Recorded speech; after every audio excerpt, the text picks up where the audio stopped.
merupakan suatu hal yang cukup heboh juga, soalnya setiap tahun itu pasti ada.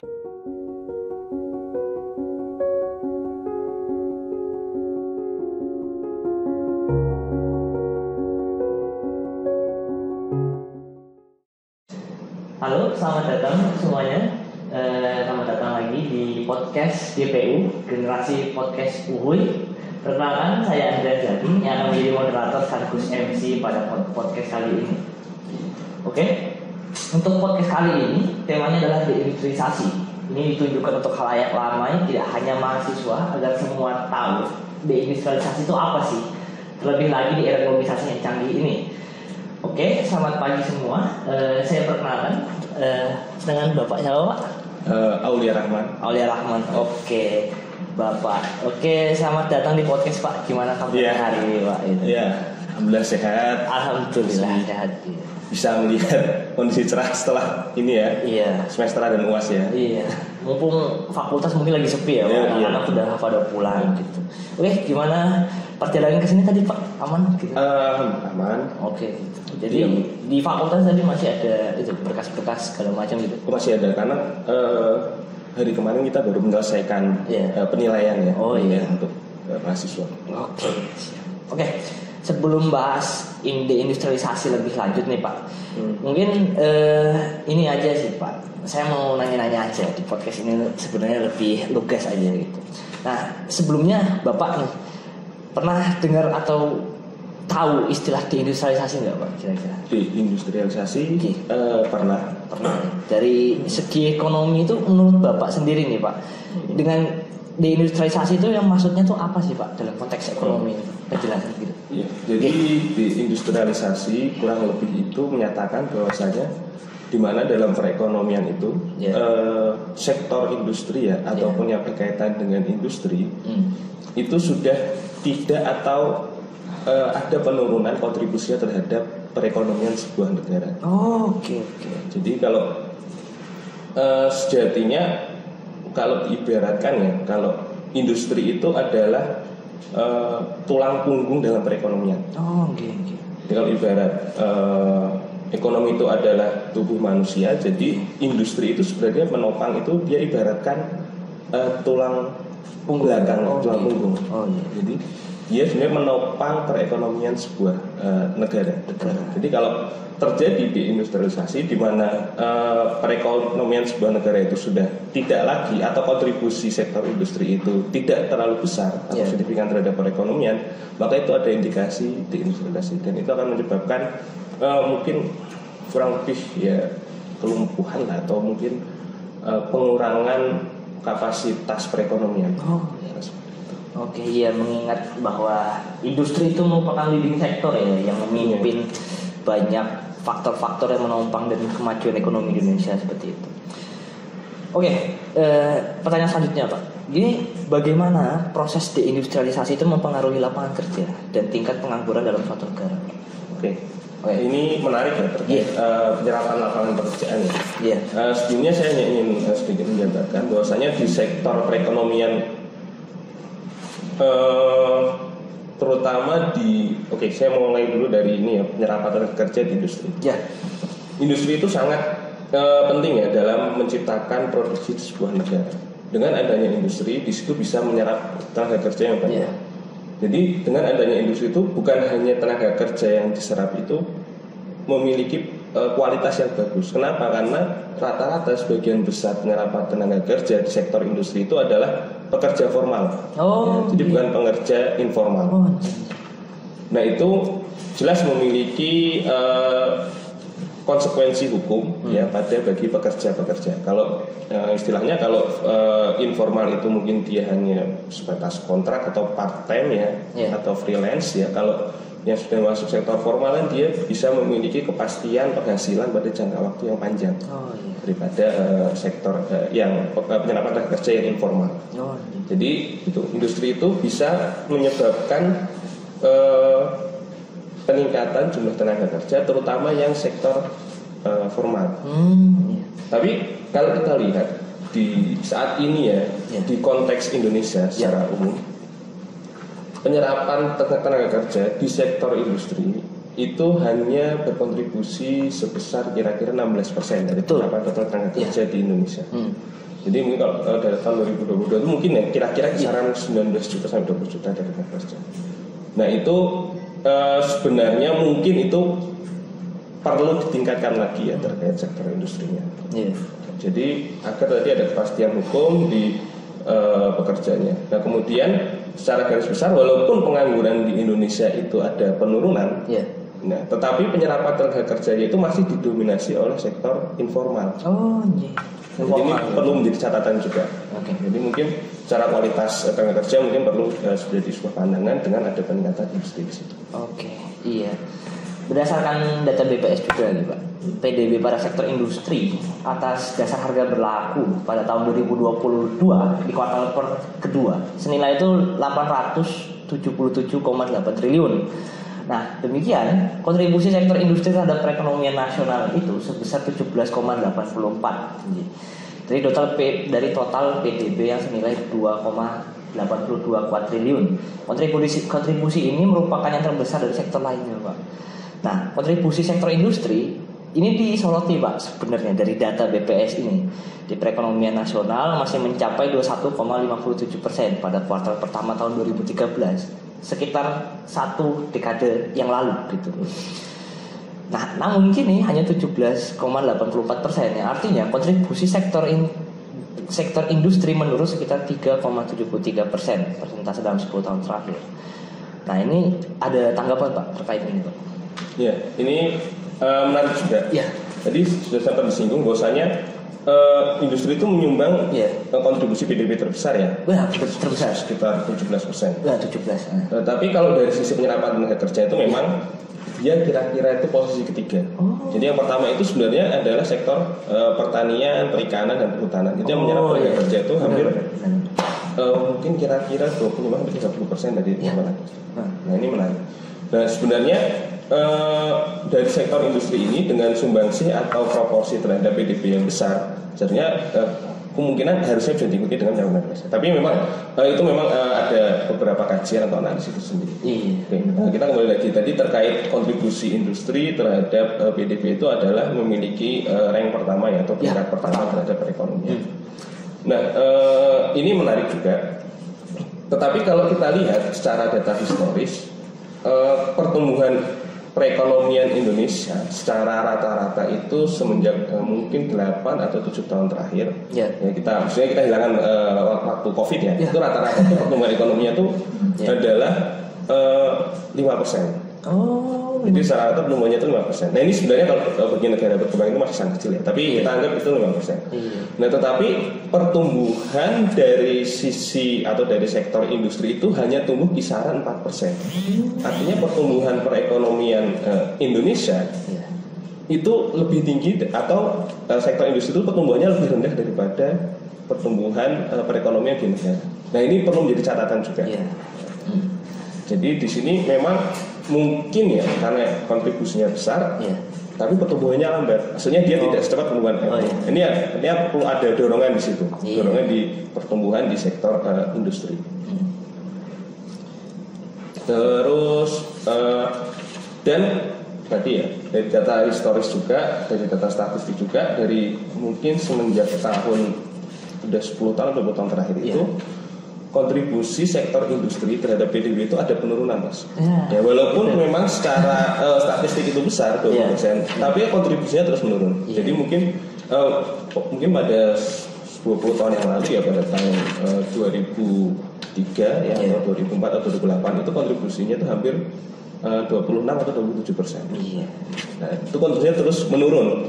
Walaupun memang masih peringkat pertama sebagai sumbangsi terbesar dari PDB. Ini menjadi sebuah catatan juga. Tapi mungkin kalau mengarah ke diindustrialisasi kayaknya masih belum karena dia masih memiliki sumbangsi terbesar. Itu sebagai apa ya? Ancaman aja. Pemerintah melihatnya sebagai sebuah apa ya? Warning, ketakutan gitu ya. Takutnya benar-benar terjadi seperti itu. Nah, ini pertanyaan selanjutnya nih Pak. Bagaimana deindustrialisasi itu mempengaruhi pertumbuhan ekonomi suatu negara dan apa dampaknya dalam jangka panjang? ke depan itu seperti apa gitu dengan ancaman seperti ini. Ya, dengan adanya deindustrialisasi, itu jelas akan mengancam terhadap perekonomian sebuah negara. Jadi kalau secara historis, mungkin pada zaman pra-industrialisasi mungkin tahun 1400-an, itu sektor-sektor perekonomian itu masih didukung oleh yang dihasilkan oleh bumi, kayak pertanian. Migas ya berarti? Mungkin belum migas tapi mungkin kayak pertanian, perkebunan yang dihasilkan oleh bumi. Nah, saat sudah masyarakat sudah mulai mengenal adanya barang dan jasa yang misalkan kayak besi terutama berkaitan dengan besi dan migas setelah ditemukan itu, maka industrialisasi itu berkembang dengan pesat. Nah, itu memang ada transformasi di situ. Setelah secara data historis memang ada transformasi pertumbuhan ekonomi yang signifikan setelah adanya industrialisasi pada masanya itu. Terutama setelah masa reformasi Prancis reformasi industri di Prancis itu. Pertumbuhan ekonomi itu tumbuh sangat signifikan di beberapa belahan dunia. Nah, maka di sini bisa kita melihat bahwasanya dengan adanya industri itu bisa menopang perekonomian dengan cepat. Dan kalau kita lihat misalnya kita bandingkan dengan mungkin sektor yang kalau tidak salah sektor yang menyumbang sumbangsih PDB terbesar kedua atau ketiga itu adalah pertanian. Jadi kalau pertanian itu istilahnya itu dia memiliki pertumbuhan yang cenderung stagnan. Oh, berarti tidak bergerak atau tidak mundur? Jadi dia mungkin peningkatannya itu sedikit lah. Sedikit. Karena kan pertanian itu kan dia produksinya kan musiman.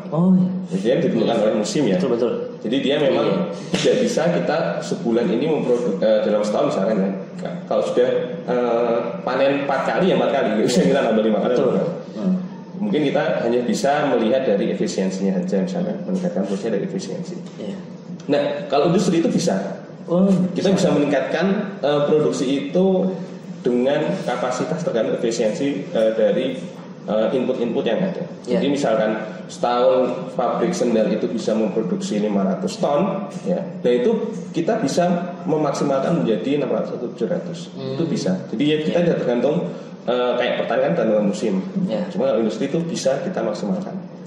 Nah, jadi itu karena kalau kita bisa mendorong industri, artinya mungkin di situ kita bisa mendorong perekonomian bisa menjadi lebih baik. Seperti itu kira-kira.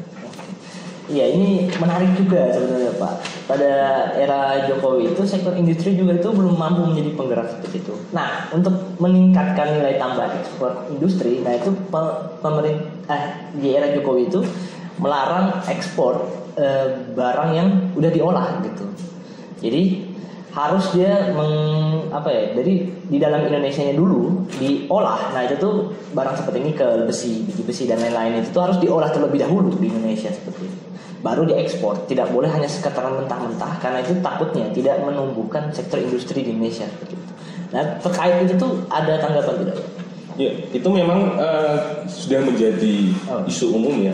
Kan di beberapa internasional gitu. Jadi kalau misalnya kita mengekspor barang mentah itu tidak lebih baik daripada kita masuk barang jadi. Jadi kalau misalkan nikel kita jual ke Eropa misalkan kalau barang mentah tuh mungkin kita hanya memiliki keuntungan misalkan $1 miliar. Cuman kalau kita olah menjadi barang jadi itu kita bisa untung 3 kali lipat, $3 miliar. Dan dengan adanya pengolahan barang setengah jadi itu, barang jadi setengah jadi misalkan kita olah dari nikel dari petranikel gitu Nah, itu kita olah dalam negeri. Nah, nanti di situ pengolahan kan kita butuh pabrik untuk mengolah. Kita butuh riset, kita butuh tenaga kerja. Nah, di situ nanti ada perekonomian sendiri yang terbentuk dari industri pengolahan dalam negeri. Jadi memang lebih baik kita mengekspor barang setengah jadi barang jadi daripada kita mengekspor barang mentah. Nah, itu yang pertama. Karena kita akan ada pertumbuhan perekonomian di sektor di industri tersebut. Nah, tetapi ada catatan lagi.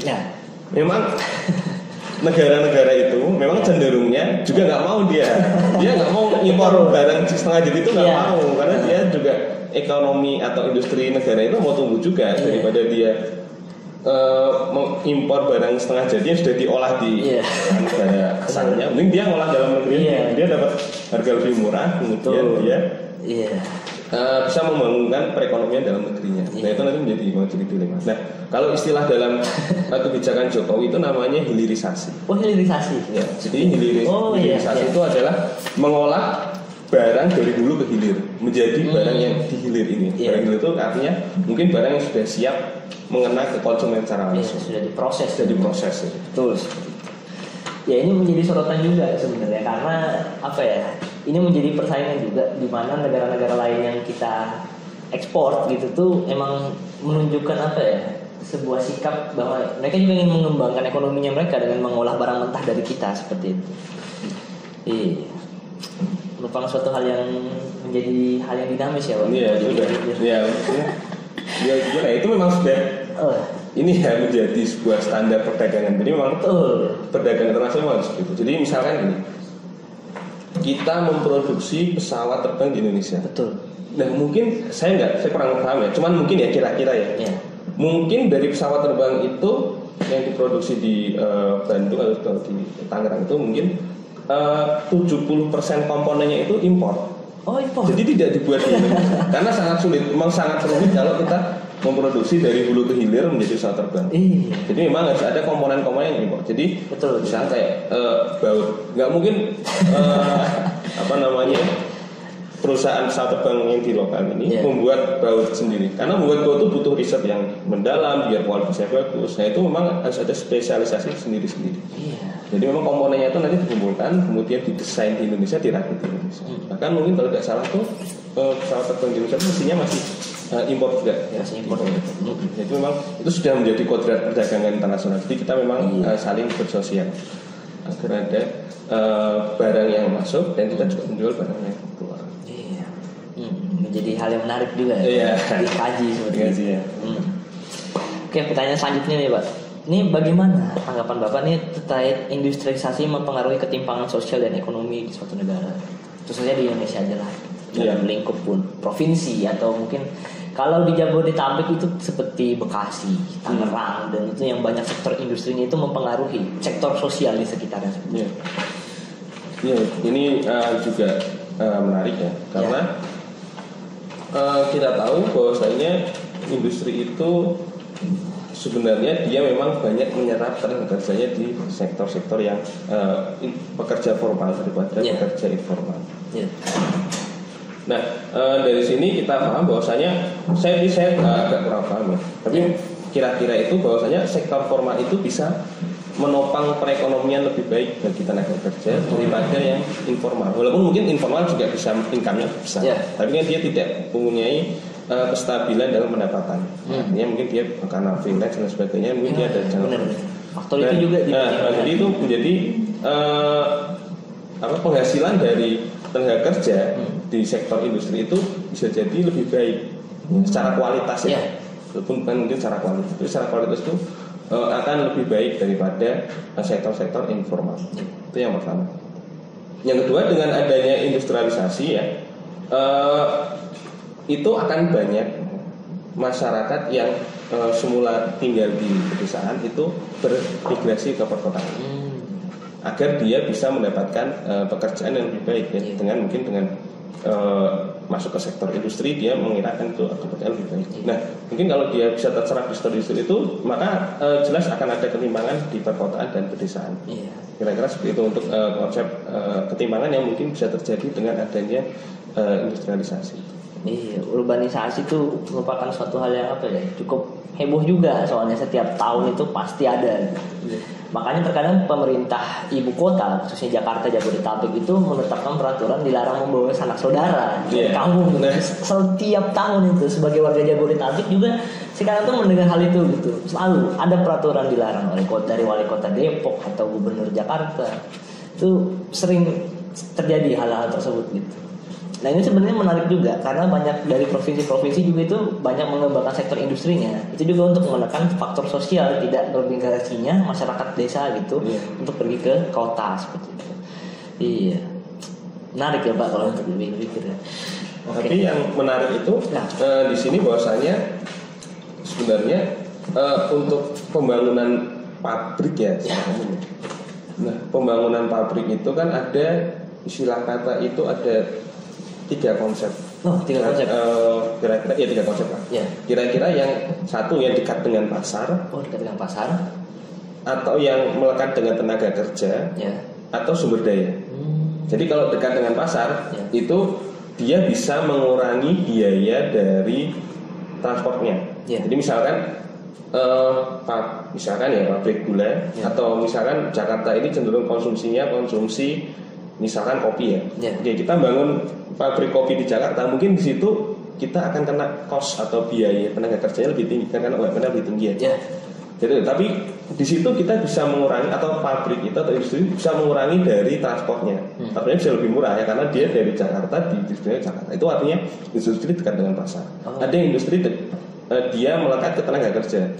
Jadi dia memang mencari tempat-tempat yang tenaga kerjanya itu biayanya cenderung lebih ringan, ya, atau labor costnya itu lebih murah. Ya misalkan, kalau di Jawa Tengah itu misalkan membangun pabrik di kawasan kabupaten misalkan.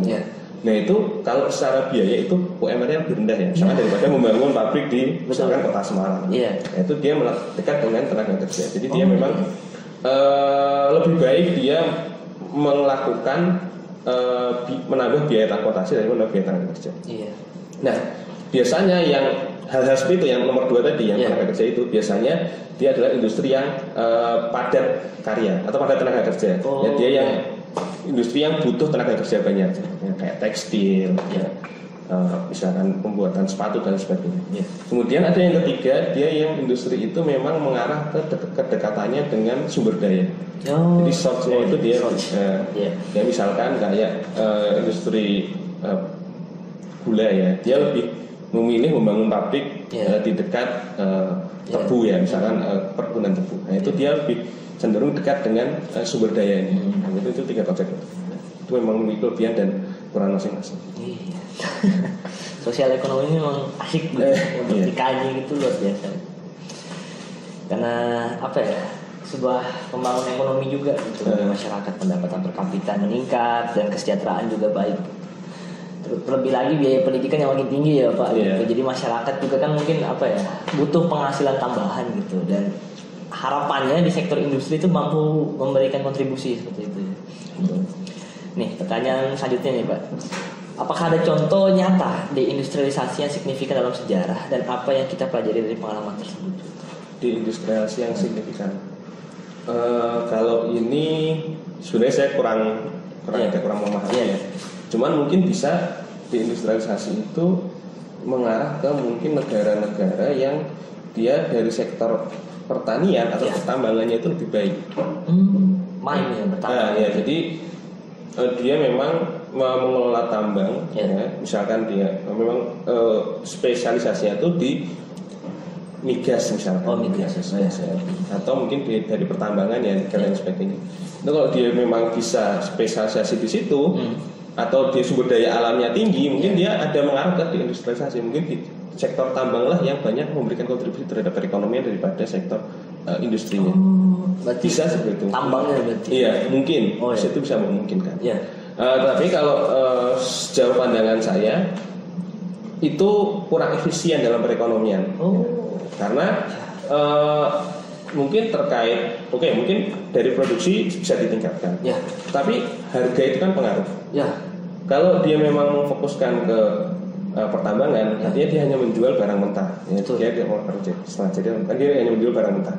Dan itu harga barang mentah itu ditentukan oleh harga pasar. Kalau harganya tinggi dia mungkin bisa untung ya. Cuman kalau harganya lagi turun, itu mungkin bisa berdampak negatif juga ya terhadap ekonomi. Nah, sedangkan ini kalau industri dia lebih bisa mengatur harga atau bisa istilah kata itu melihat dari sisi supply demand. Karena dia bukan bukan barang mentah ya. Artinya dia barang sudah diolah, kan dia memiliki nilai tambah lagi. Artinya misalkan daripada kita misalkan ya menjual sapi, misalkan itu harganya bisa naik turun, mending kita misalkan mengolahnya menjadi misalkan tas tas kulit atau sepatu kulit, itu dia nilainya mungkin bisa lebih dijaga daripada nilai barang yang mentah. Lucu juga ya sebenarnya. terkait ini Pak, kebijakan pemerintah sejauh apa ya, mengingat bahwa ini merupakan sebuah ancaman dalam sektor industri dan perekonomian, itu menurut Bapak kebijakan pemerintah itu seperti apa gitu, tanggapan terkait kebijakan yang telah diterapkan? Oke, kalau untuk kebijakan pemerintah untuk mendorong industri khususnya, ya itu sebenarnya masih banyak faktor ya. Kalau kita lihat misalkan ya dari investasi di Indonesia itu, ini lagi apa ya, hype banget nih terkait investasi gitu. Jadi komponen investasi, tapi yang kita lihat dari investasi pembentukan modal bruto ya. Jadi yang belum bruto. Nah, dari sisi investasi sendiri, sebenarnya sebagian besar, kira-kira 70% investasi di Indonesia itu yang berkaitan dengan modal bruto itu mengarah atau alokasinya itu ke barang bangunan. Barang bangunan. Ya, mungkin kayak pembangunan mall, pembangunan pasar, kemudian mungkin kayak jalan dan lain sebagainya. Itu sebagian besar masih di situ.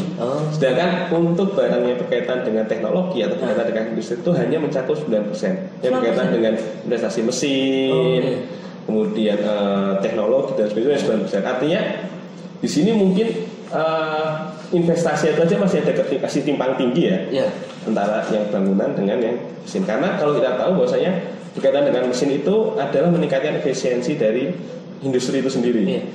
Makanya di Indonesia itu kalau kita lihat ada istilahnya itu adalah TPF,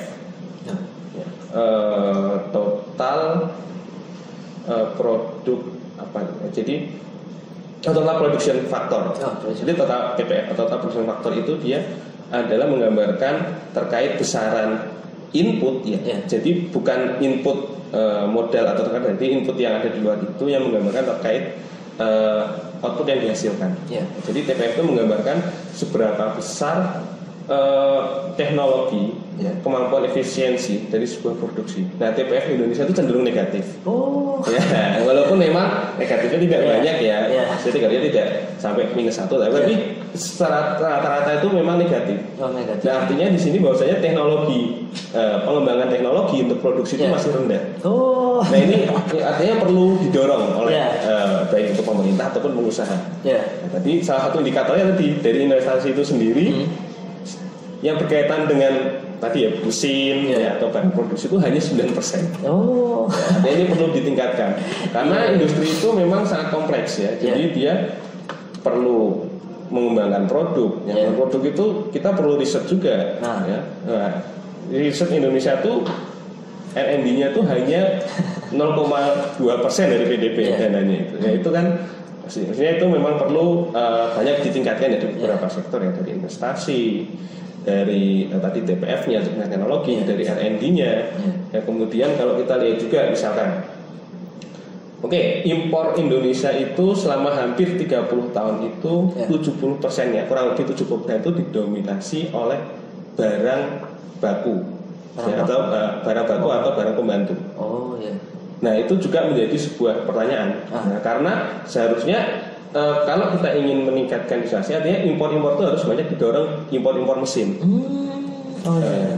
Sedangkan impor kita masih berkaitan dengan barang baku dan lain sebagainya. Nah, itu mungkin banyak indikator yang perlu kita tingkatkan. Tapi secara pandangan saya, secara pandangan pendek saya yang untuk meningkatkan industri, memang pemerintah harus lebih pro terhadap industri. Artinya kita harus mendorong perindustrian agar kontribusinya terhadap PDB itu lebih besar lagi. Itu yang pertama. Yang kedua, memang perlu memfokuskan di misalkan spesialisasi dari Indonesia itu biasanya di apa? Itu perlu difokuskan ke situ. Dan yang ketiga ya perlunya kalau ada spesialisasi itu ada peningkatan dari misalkan riset di situ. Kemudian yang ketiga adalah Indonesia harus murah investasi terkait industrialisasi tersebut. Nah, terkait investasi dan industrialisasi ini lucu sebenarnya. Kenapa? Karena ada kemarin peraturan cipta kerja sepertinya itu Pak. Terkait investasi itu pemerintah itu lebih condong untuk mempermudah gitu investasi untuk masuk ke dalam negeri. Dan diharapkannya dengan dengan adanya investasi tersebut, industri itu semakin meningkat seperti itu.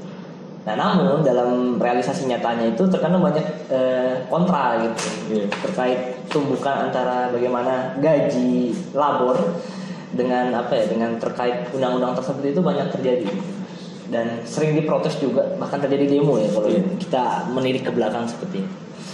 Oke, pertanyaan selanjutnya, apa langkah-langkah yang dapat diambil oleh pemerintah, Pak? Pemerintah, bisnis dan masyarakat untuk menghadapi dan mengurangi dampak negatif dari deindustrialisasi. Dampak negatifnya. Oke. Konteks. Mungkin kalau untuk konteks Indonesia untuk deindustrialisasi itu mungkin masih belum mengarah ke situ ya. Tapi untuk mengantisipasi itu bagi pemerintah itu harus memang mendukung iklim industri di Indonesia. Jadi terutama tadi berkaitan dengan faktor-faktor produksinya atau efisiensi dari produksi itu. Kemudian bagi masyarakat, saya rasa masyarakat bagi yang ingin ya untuk misalkan fokus atau menjadi tenaga, menjadi labor di sektor industri itu harus didukung dengan skill yang dimumpuni. Nah ini didukung juga oleh pemerintah dengan misalkan program-program pendidikan di sektor-sektor industri tersebut. Kemudian yang ketiga bagi tadi bisnismen atau bagi pengusaha mungkin bisa mulai meningkatkan penanaman modal yang kira-kira penanaman modalnya itu bisa menciptakan lebih banyak pekerjaan. Artinya penanaman modal yang lebih padat kerja. Jadi dia bisa menyerap tenaga kerja lebih banyak daripada misalkan yang padat modal. Tapi memang dua komponen itu memang kadang ada dilematiknya karena memang memiliki keunggulan masing-masing sih dari pabrik yang padat modal sama pabrik padat kerja. Kira-kira seperti itu. Terkait pendidikan itu cukup menarik juga Pak. Karena pemerintah itu lebih mendorong bagaimana anak-anak itu menguasai skill dulu kadang. Di dalam kurikulum Merdeka ini anak ini lebih dibebaskan seperti itu ya Pak. Memilih bagaimana jalurnya. Bahkan kita di semester mungkin mulai semester 5 itu mungkin udah ada namanya program magang seperti itu. Dan magang mandiri di semester-semester yang masih muda seperti itu. Nah ini menjadi concern juga sebenarnya. Bagaimana pemerintah itu menetapkan SMK juga, itu mereka mendorong gitu. Makanya rumor bagaimana SMK itu nggak kuliah, SMK itu langsung dapat kerja itu sebenarnya salah menurut saya. Karena melihat bagaimana skill-skill terutama di Fakultas Ekonomi ini dari SMK akuntansi mungkin atau manajemen dan bisnis di SMK itu lebih didorong untuk kuliah, mendapatkan pendidikan strata 1 untuk bagaimana dia bersaing di dunia industri kerja seperti itu kan. Mungkin itu menjadi pertanyaan penutup aja tadi Pak. Oke, itu aja teman-teman, pengetahuan yang sangat bagus ya untuk menambah pengetahuan kita terkait deindustrialisasi ini. Lucu juga mengingat banyak faktor-faktor yang mempengaruhi deindustrialisasi di Indonesia ini, mengingat kita sebagai negara yang dalam taraf perekonomian lepas landas gitu Pak. Dan industri menjadi sebuah pilar utama dalam majunya ekonomi juga dalam sektor pembangunan ekonomi seperti itu. Oke, sebelum beralih ke acara selanjutnya kita mengetahui bahwa hidup berdampingan dengan teknologi itu semakin canggih. Dan untuk menghadapi deindustrialisasi yang di era yang serba canggih ini seperti apa? Nah, kita perlu tahu mengembangkan soft skill juga ya Pak. Terkait itu, mengembangkan skill, pengalaman dan lain-lain seperti itu. Dan last question nih Pak, pertanyaan terakhir ya. Nih, menurut Bapak apa hal yang dapat dilakukan setelah tidak bisanya berlakunya deindustrialisasi di perekonomian ke depan gitu? Tidak berlakunya. Jadi kalau misalkan berlaku deindustrialisasi ya.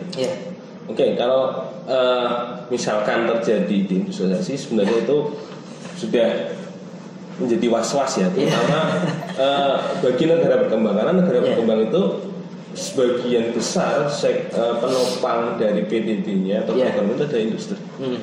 Kita perlu tahu. Jadi karena kontribusinya besar terhadap PDB, maka ini menjadi kekhawatiran kalau adanya deindustrialisasi. Betul. Nah, maka kalau untuk mengantisipasi ini, mengantisipasi deindustrialisasi ini, maka perlu didorong. Artinya industri ini perlu dikuatkan. Karena memang kontribusi ekspor pun terbesar itu memang yang mungkin di sektor non migas itu dari industri, dari sektor industri. Kira-kira dari sektor industri. Nah, maka kalau kita tahu lah secara teori ekonomi itu kan memang komponen pendapatan kan pasti ekspor. Kalau memang industri itu menurun, kemungkinan akan terjadi ketimpangan atau mungkin akan terjadi perlambatan perekonomian di sebuah negara. Nah, untuk mengantisipasi itu memang harus didukung industrinya. Nah, kita tidak perlu sebenarnya kalau menurut pandangan saya ya, kita tidak perlu fokus pada hilirisasi. Artinya hilirisasi itu bagus, tapi kita tidak perlu fokus hilirisasi secara menyeluruh. Karena memang kondisi supply chain di perdagangan internasional itu sangat kecil ya untuk menerima barang yang sudah jadi. Misalkan kita jualan, kita ingin memproduksi mobil listrik, kita memproduksi dari bautnya sampai jadi mobil listrik itu sangat sulit karena tiap momen itu panjang itu mungkin bagi kita ya yang atau mungkin di Indonesia sendiri tidak perlu fokus terlalu ke hilirisasi, tapi mungkin spesialisasi lah di beberapa komponen. Misalkan bautnya atau baterainya itu di Indonesia, kemudian nanti komponen lainnya didapat dari negara lain. Itu yang pertama. Kedua, memang menurut saya memang ramah investasi itulah yang menjadi komponen yang penting. Karena kita tahu bahwa dengan adanya pembangunan pabrik di sebuah wilayah, nah itu akan bisa menyerap tenaga kerja itu misalkan minimal itu 100 atau 200 orang. Dan itu pasti akan mengentaskan kemiskinan kira-kira misalkan bisa 10%. 10% gitu. Kemiskinan itu bisa mengentaskan di wilayah tersebut. Dengan pabrik itu tenaga kerja terserap bisa 100 misalkan. Dengan hanya pabrik di situ misalkan yang bukan pekerjanya ya misalkan pedagang-pedagang di sekitarnya itu bisa tumbuh juga. Nah, pabrik itu mungkin tidak secara langsung bisa disupport dari investor dalam negeri. Jadi mungkin dari investor asing ya atau PMA, penanam modal asing. Nah itu kalau ingin mendukung situ, jadi kita harus mendukung ke wilayah situ. Jadi irama investasi. Makanya di Indonesia sudah diterapkan beberapa zona ekonomi ya. Kayak misalkan di Jawa Tengah itu di Kendal ada zona industri Kendal. Nah itu memang di situ salah satu tujuannya untuk ada wilayah yang bisa dibangun pabrik itu bisa menyerap pekerjaan banyak. Jadi kira-kira seperti itu. Jadi yang pertama memang harus mendorong industri, tidak perlu fokus dari hulu ke hilir, tapi mungkin spesialisasi. Kemudian yang ketiga ramah investasi, untuk saya seperti itu. Terkait daerah industri itu menarik juga karena teman-teman saya seangkatan gitu atau sepantaran gitu, itu banyak yang benar-benar dari Semarang, dia tuh kerja di Kendal gitu. Itu menunjukkan realisasi nyata penyerapan tenaga kerja seperti itu. Mungkin sebagai penutup aja nih Pak, bagaimana rekomendasi lah atau saran terhadap generasi muda terkait deindustrialisasi ini Pak? Apa tips and trick atau meningkatkan skill atau seperti apa? Monggo. Kalau untuk generasi muda, kalau menurut pandangan saya, karena konteks perekonomian ini sudah dinamis ya. Betul, dinamis sekali. Perubahan zaman itu kan memang sudah terlihat. Oke, kalau misalkan tahun 2000-an itu memang bekerja menjadi pegawai itu menjadi sebuah idaman bagi nah mungkin setelah tahun 2010 ke atas atau 2015 ke atas setelah pandemi ini banyak yang misalkan lebih memilih untuk bekerja misalkan informal, misalkan bekerja di bidang teknologi terutama yang lagi berkembang saat ini. Nah menurut saya karena mungkin ya 10 tahun ke depan itu menurut pandangan saya itu masih konsentrasinya itu adalah pengembangan teknologi atau digitalisasi. Mungkin bagi kawan-kawan milenial sekarang terutama yang di fakultas ekonomi itu bisa meningkatkan skill dalam IT itu. Dalam IT itu. Terutama berkaitan dengan ekonomi ya misalkan riset ya atau dengan penguasaan data-data ya atau pengolahan data ya dengan alat-alat analisis yang sudah tidak terlalu mainstream lah ya. Artinya dia memang baru dan lagi populer saat ini. Nah, pengolahan data itu memang masih sangat populer, terutama mungkin yang kesempatan penyerapan tenaga kerja yang mungkin ya masih bisa bagus untuk 10 tahun ke depan bagi mahasiswa atau bagi kawan-kawan di fakultas ekonomi. Kalau menurut saya seperti itu. Jadi memang penguasaan skill ya terkait tadi IT itu menurut saya masih menjadi dominan mungkin dalam 5 tahun atau 10 tahun ke depan. Luar biasa sekali ilmu yang kita dapatkan pagi ini di podcast berdasarkan pertanyaan-pertanyaan tadi. Terkait deindustrialisasi ini ada kata-kata lagi tidak Pak? Menurut terakhir ya, saya memang industri itu sangat penting ya bagi perekonomian karena dia itu ibarat tulang punggung ya, dia akan menopang banyak perekonomian yang akan ditopang dari sektor industri tersebut. Dan kita tahu bahwa ekspor kita juga 70% itu yang non migas itu didorong dari sektor industri. Maka dari situ pengembangan industri itu sangat penting. Kita kan kalau bisa memang kawan-kawan yang fokus riset ke situ memang untuk mendorong terutama dari efisiensi industri, karena kita tahu TPF kita ya total faktor production kita itu masih rendah. Jadi kita perlu menghitungkan efisiensi, meningkatkan teknologi, R&D dan lain sebagainya. Dan itu saya kira akan bisa mensejahterakan atau meningkatkan perekonomian di sebuah negara. Oke. Tidak terasa sudah lama ya kita ngobrol-ngobrol bincang ini. Seru sekali pagi hari ini dengan podcast yang sangat membangun kali ini. Oke, kami yakin dengan adanya podcast ini dapat memberikan pemahaman lah, ilmu untuk orang-orang sekitar dengan media yang dapat dijangkau, dapat ramah tamah lah terhadap teknologi saat ini. Oke, terima kasih Bapak sudah hadir pada podcast pagi hari ini. Terima kasih Mas Zaki ya. Oke, makasih Pak. Ya, Terima kasih.